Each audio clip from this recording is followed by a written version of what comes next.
Hi everybody, I hope this video finds you well. In today's video, we're going to be continuing on with our discussion of the descriptive statistics for quantitative variables. So far, we've introduced quite a few things about quantitative variables. Keep in mind that at the very beginning, we sort of realized that there were three major things that we want to sort of measure about a quantitative data set. That was the center, the variability, and the shape or distribution of that data set. We've made a lot of good progress on that so far. We've already discussed two ways of measuring the center, the mean or average, and the median. We've also talked about three ways of measuring the variability of a quantitative data set. That's the range, the standard deviation, and the interquartile range. Along the way, we also learned a nice summary for a quantitative data set, which we called the 5-number summary. Remember that the 5-number summary is the minimum data point, the first quartile, the median or second quartile, the third quartile, and the maximum data point.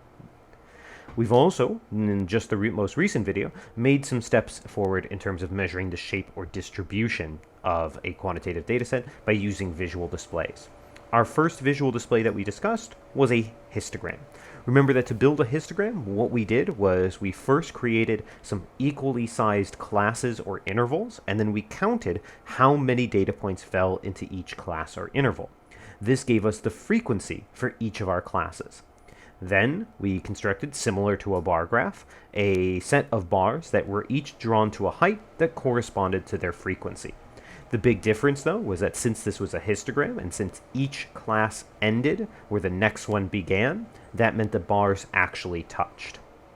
So this visual display, a histogram, basically did everything that we sort of wanted it to do, and it helped us understand the shape or distribution of a data set. And remember, for our class, we're classifying shape or distribution as either right skewed, left skewed, Bell normal, or uniform. So we might ask ourselves, why do we really need another visual display? Doesn't a histogram sort of do everything that we sort of need it to do? Well, it is true that if our only goal is to measure the shape, a histogram is totally sufficient. However, there is one drawback about a histogram that we're going to discuss. So, a histogram in general is a great visual display for when we have a lot of quantitative data. The downside, however, of a histogram is that the display does not actually show the data points. What do we mean by that? Well, think back to the sort of last example we did in the previous video. We were discussing SAT math scores, and we had classes that were like 300 to 400, 400 to 500, 500 to 600, 600 to 700, so on and so forth. For one of our classes, I believe the 600 to 700, we had a frequency of 3, meaning that we had 3 individuals that fell in that range of 600 to 700. Keep in mind, though, that in terms of the histogram, we don't actually know what their individual scores were. We just know that those 3 people landed between 600 and 700. They could have all gotten 600s, they could have all gotten 690s, or maybe one of them got a 600, one of them got a 640, and one got a 680. We don't know, we just know that there were 3 people between 600 and 700. In other words, we've lost the actual information, at least in the display, of the raw data points. Now, if you imagine, if we have a ton of data points, say hundreds or thousands of data points, that's probably a good thing. We probably don't want to have to look at each individual data point. But if we have a smaller data set, maybe it would be nice not to only visualize the shape, but to also see the individual data points. So our next visual display will allow us to see the individual data points, to actually still see the raw data, but also visualize the shape. So the next sort of visualization not only allows us to see the shape, but also the raw data. So let's go ahead and talk about that next visual display. So our second visual display of quantitative data, we will learn a third one in the next and final video about quantitative information, but in this video we're going to focus on the second visual display. The second visual display is called a stem plot, or sometimes referenced as a stem and leaf plot. So what is a stem plot? Well, it's a visual display for quantitative data. Again, remember, everything we're talking about here only applies to quantitative information. You would never use these displays for a categorical variable. In this visual display, each data point is broken into a stem and leaf portion. So for every data point, you'll think about part of the data point as a stem and part of it as a leaf. Leaves must have a single digit, and usually it'll be the last digit of each data point. We will see some very special situations where the leaf is not the last digit, but we'll sort of talk about when that happens. The graph is then constructed by writing out each distinct stem. So we'll make a list of all the different stems, and then we'll place the corresponding leaves next to them. This will allow us to see each individual data point still. However, we can still use a stem plot to tell the shape or distribution, so right skewed, left skewed, bell normal, or uniform, by sort of turning it on its side, which we'll see an example of in just a moment. As one quick side note, stem plots should always include a key to help readers understand the data that they're looking at. And again, as we do some examples, the reason why we need a key should become sort of apparent. So before we actually apply a stem plot to a statistical sample, where we talk about the sample and the sampling technique and some of the measures that we discussed, like mean and median, let's just look at a couple quick examples of just focusing on building the stem plot and understanding the shape of the stem plot. So we'll start off with this data set 1. We'll zoom in a little bit so we can get a better picture here. All right, you'll notice that every one of the numbers in data set 1 here is a 2-digit number. So what we're going to do is we're going to split it into 1 digit for the stem and 1 digit for the leaf. Remember, the leaves must always be a single digit. So in this case, we'll use 1 digit for the leaf and the other one will be the stem. So what we're going to do to help sort of color code this is I'm going to underline the stem component of each data point in blue. So the stem here would be 1, then 2, 3, 4, 4, 4, 4, 5, 5, 5, 5, 5. In other words, you can think about the stem in this situation as the tens spot. So we're thinking about this is in the 10s, this is in the 20s, this is in the 30s. All of these are in the 40s, all of these are in the 50s. Then I'm going to underline for each of the data points the leaf component, which is a single digit, and in this case it will be the last digit. So 7, 3, 6, 3, 4, 4, 8, 2, 4, 8, 8, 9. So how do we actually construct our stem plot then? Well, first we write out all the distinct stems. So 1, 2, 3, 4, and 5. We put a vertical line separating the stems from the leaves. And then we'll put the corresponding leaves for each stem. So for our stem of 1, we only had 1 leaf, which was 7. So we'd have that 1, 7. Notice you can read that then as 17. For the stem of 2, we only had 1, again, leaf, that 3 there. So we had a 2 and 3. For the stem of 3, we only had 1 leaf, that's 6. For the stem of 4, though, we had a bunch of leaves, 3, 4, 4, and 8. So we would include all of those. So 3, 4, 4, and 8. And then for the stem of 5, we had 2, 4, 8, 8, and 9. So we would have 2, 4, 8, 8, and 9. So there we go. There is our stem in leaf plot. Notice that not only is it a visualization of the data, but you can actually see each individual data point. Now, we do need to make sure that we include a key. So we'll just put this down here, a key. So we want to make sure that we tell somebody that when they see that 1/7, what that actually means is 17. Why is this important? Well, how do we know that 1/7 doesn't mean 1.7 or 0.17 or like 17,000 or something, right? This key tells us that that 1/7 really means 17. You only need to include one key value because then once you put this key here, that's telling somebody how they would read all of these. If 1/7 is 17, then 4/3 has to be 43. Okay, last thing to talk about for this example is how do we actually get the shape of this? Well, if you imagine, we can sort of put little bars over these to their heights. And so what sort of shape are we seeing? Well, we're seeing a tail headed this way. Well, remember that whenever we are drawing a histogram, the low end should be on the left and the high end should be on the right. So if you want to imagine visually, we'd be rotating it sort of like this, and we'd see our tail headed off to the left, to the lower end. So this would be called left skewed. So in other words, we can still get the same descriptions, right skewed, left skewed, bell normal, uniform, based on a stem plot. To visualize, though, you do sort of want to imagine turning it on its side so that the low end goes there, the high end goes there, and if we did that, you would see a left skewed distribution. Okay, let's go ahead and try this with a slightly more complicated case where we have 3-digit numbers. Notice also in data set 2 here, not only do we have every number having 3 digits, but they also have a decimal. Well, keep in mind that the rule that the leaves must be a single digit. we'll use the last digit again for the leaf, and everything else will have to make the stems. So in this case, we'll have stems like 13, 14, 14, 15, 15, 15, 15, 15, 16, 16, 17, and 17. Then we'll have leaves like that 5, that 8, 9, 0, 3, 5, 8, 9, 3, 7, 0, 5. Let's go ahead and draw this then. So our distinct stems are 13, 14, 15, 16, and 17. We'll draw our vertical line, and then we'll include our leaves. So we had a 13.5, 14.8, 14.9, 15.0, 15.3, 15.5, 15.8, 15.9, 16.3, 16.7, 17.0, and 17.5. Notice that this example should definitely show you why it's important that we have a key. We need to make sure that somebody understands that 13/5, somebody might look at that and say, oh, that means 135. But that's not how our data was written. It's actually 13.5. So again, absolutely essential to have that key there. What would we say visually about this one in terms of shape? Well, again, if we sort of imagine little bars drawn to the heights here, notice we have a very tall middle, and then it looks like we sort of have tails both ways. So this would probably be best described as bell normal.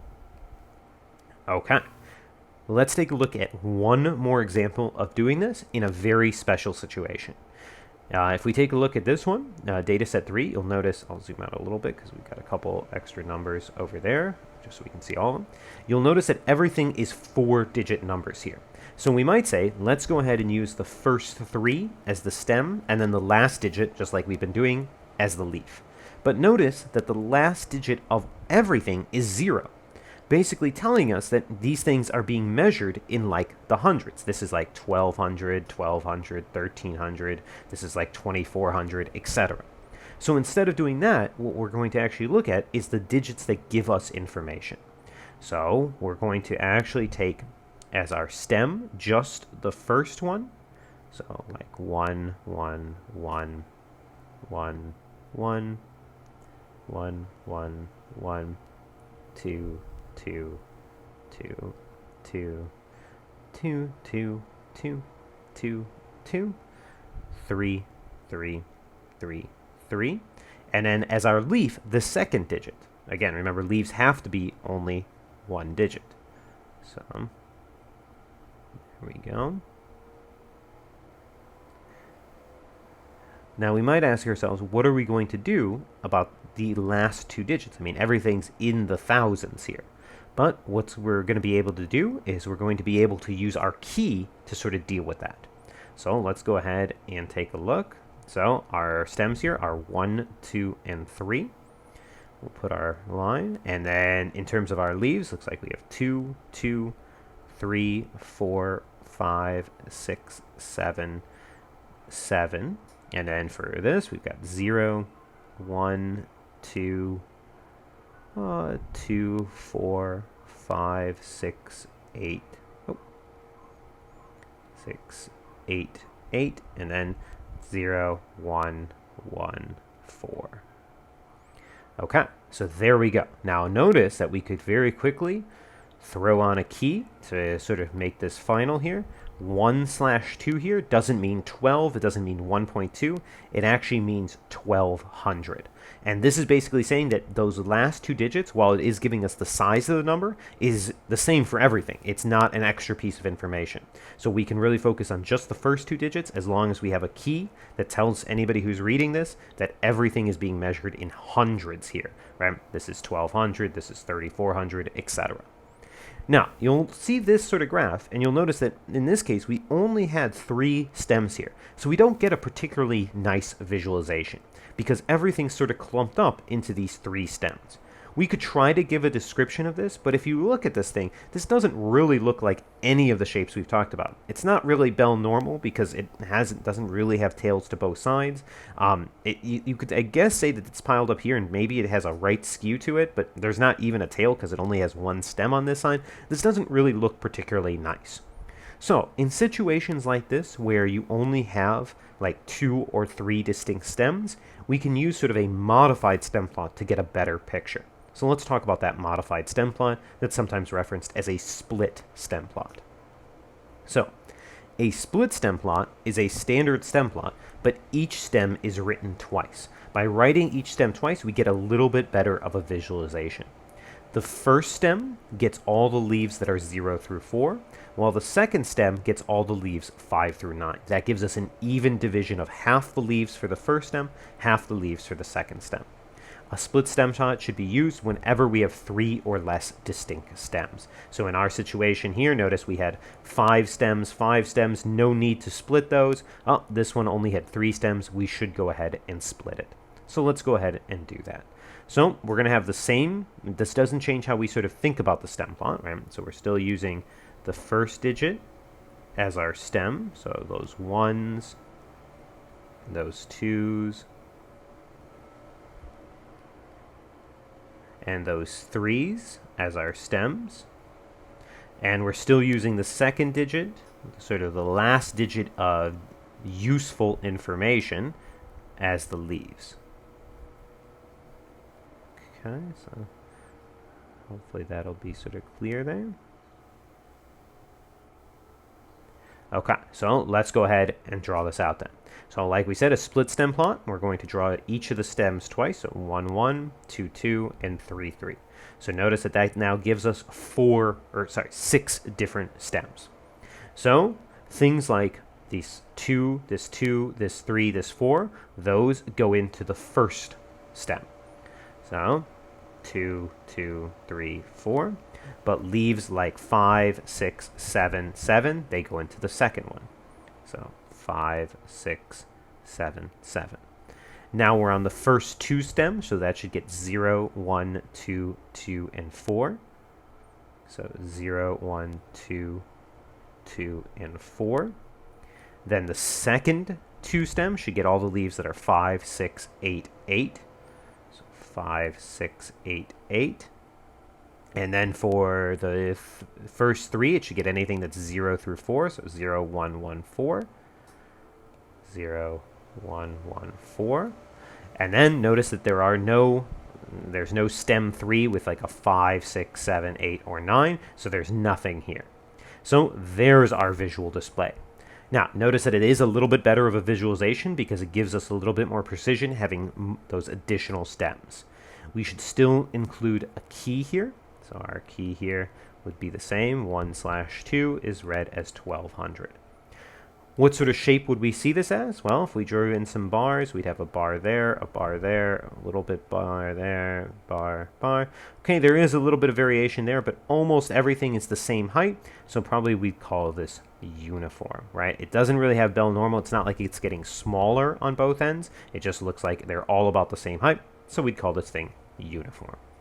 Okay, so now at this point we've seen several examples of building stem plots as well as building this split stem plot. We've also discussed how you identify the shape of that distribution using the stem plot. So again, the main point of why we want this on top of understanding histograms is because of the advantage that in a stem plot you can still see all the original raw data points.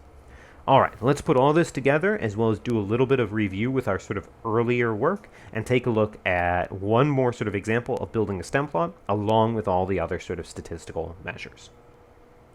So for this example, we're going to suppose that a researcher is studying the lengths of Atlantic salmon. So to study this, the researcher waits at a river that the salmon swim upstream to spawn. The researcher then catches every 25th salmon that passes by until they have caught and measured 16 salmon. They get the following data all in inches. So these are the lengths of these salmon. So there was one that was 24 inches, 26, all the way up to 48 inches. We're going to do all of our standard stuff like identify population, sample, and individual, the sampling technique, the mean and standard deviation, 5-number summary, range and IQR. Then, as our visualization, we'll construct a split stem plot for this data. You can sort of see, even though we're not nearly on part F yet, why it's going to be a split stem. If we look at the stems, we're going to have 2, 3, and 4 as stems. That's only 3 distinct stems. That's why you're being asked to do a split stem plot there. Then we'll use this to describe the shape of the data set. And then finally, we'll answer a quick question about what percentage of our sample turned out to be longer than 36 inches. All right, let's go ahead and start this. So for population, sample, and individual, well, again, we always like to sort of start with the sample. Notice that they measured 16 salmon. And if we go through and count, we do have 16 data points there. So our sample would be those 16 salmon. The individual then would be 1 salmon, and the population would be all salmon. I suppose if we wanted to be very careful, they're specifically talking about Atlantic salmon, so I guess we could mention that. But I think I would totally accept if you just said all salmon. That's what they're trying to study here. Okay, what sampling technique was used here? So what was the technique? Well, if we go through and look at this, you'll notice that nowhere in this does it mention random. So that rules out like SRS, stratified, and cluster. It might sound like a convenience sample, but keep in mind they did use a system every 25th salmon. It's a mathematical system. So that means the technique here was systematic, and it was every 25th. Okay, let's go ahead and get mean and standard deviation. This is a sample, so we'll want to get X bar and S as our notation there. So of course we want to type this into our calculator. So you want to hit edit, clear out any data that's currently in your list, and then go ahead and put the stuff in. So 24, 26, 28, 30, 32, 33, 33, 35, 36, 36, 37, 40, 41, 41, 47, and 48. Once you're on that 48, you should definitely go make sure that it says L1 of 16, so, or whatever list you're on of 16, because you have 16 data points here. Then we hit stat, calc, and 1var stats, and we can go ahead and calculate there. So our mean here should be X bar is approximately 35.4, and that would be in inches. So the average length was 35.4 inches, and the standard deviation here looks like it should be 6.9 inches. And again, make sure you would use the sample standard deviation here, not the population, because we know there are far more than 16 salmon out there in the world. All right, let's go ahead and do D as well, which is the 5-number summary. Of course, we could get the 5-number summary manually by looking back at the data, but it is also on the calculator if we scroll down a little bit. So we have the minimum, Q1, the median, Q3, and the maximum.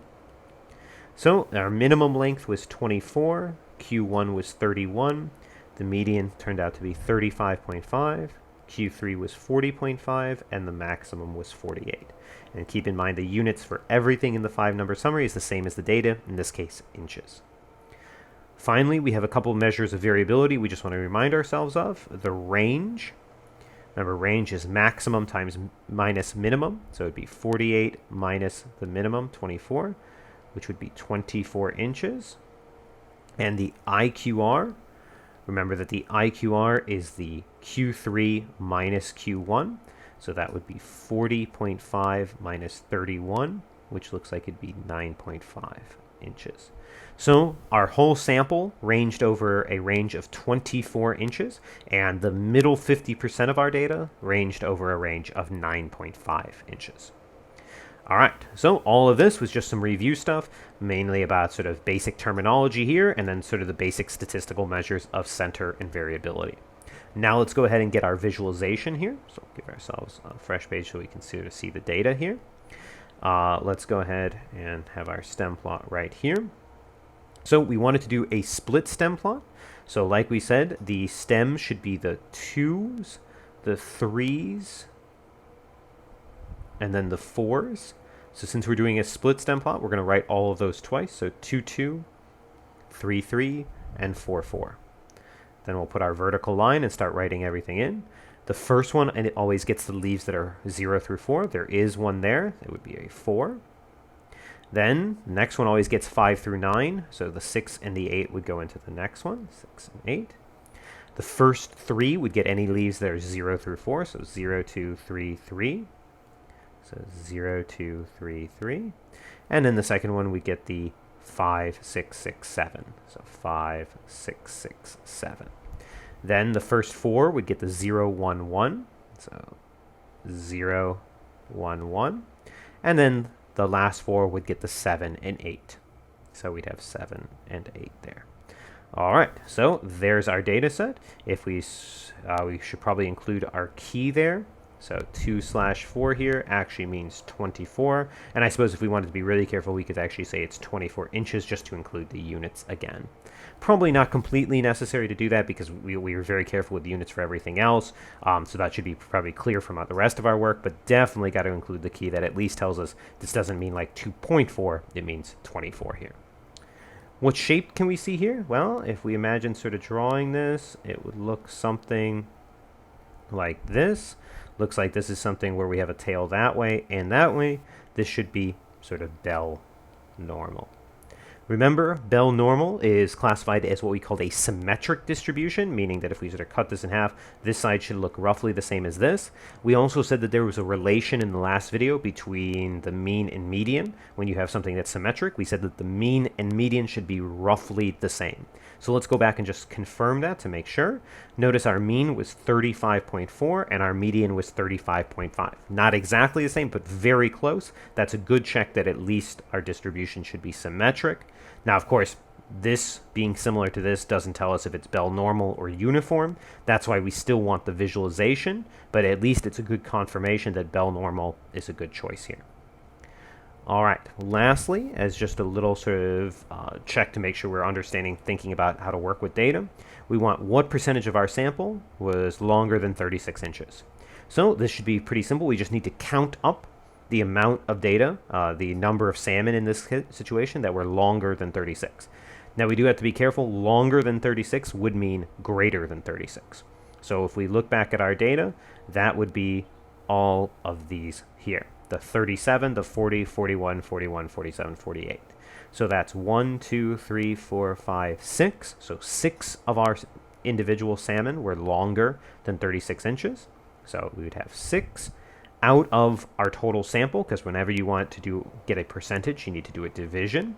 So it would be 6 out of the total sample of 16.